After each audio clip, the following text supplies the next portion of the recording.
Greetings from National Headquarters. Welcome back to campus.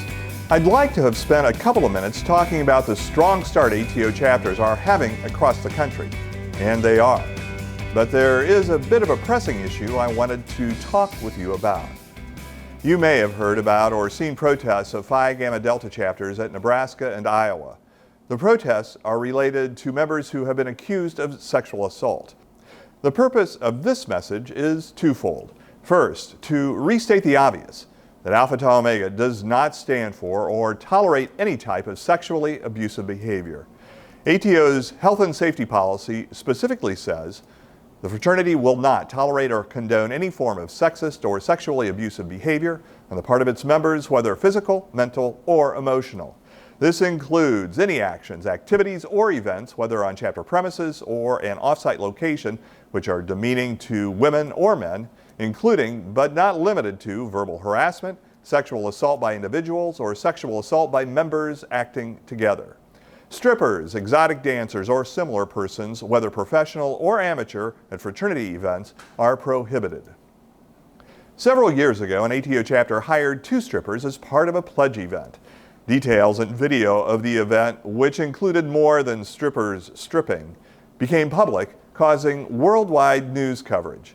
The chapter tried to cover up the incident, but the video eventually leaked. The chapter's charter was revoked, and ATO letters were literally cut off the chapter house less than 24 hours after the video surfaced. Members were expelled from ATO and faced individual University Code of Conduct hearings. The incident was an embarrassment for ATOs across the country. A narrative that should ring truer than the example I just gave you comes from research focusing on fraternity membership and sexual assault.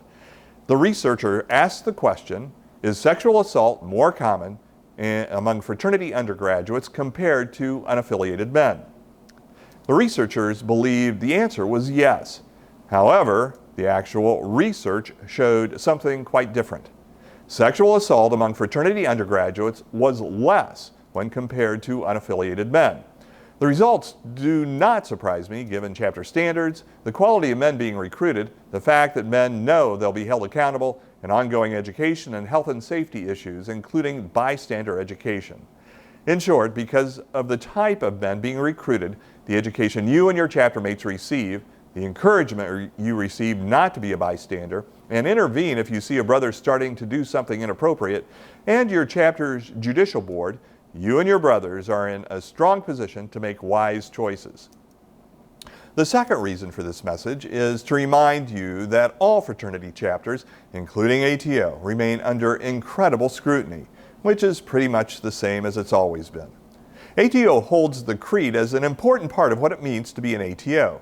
When members dramatically act outside of what the creed stands for, it puts a target on the chapter, and for people who may think fraternity is irredeemable, reinforces their perception. You represent your chapter and ATOs across the country. Be wise in your choices. Help your chapter mates be wise in theirs. As I've said many times, fraternity is needed now more than ever for a growing list of reasons, and you as a member of ATO are part of an incredible brotherhood that offers college men positive and lifelong values. Your charter is valuable and worth protecting for your ATO experience and that of your brothers. Take care, love and respect.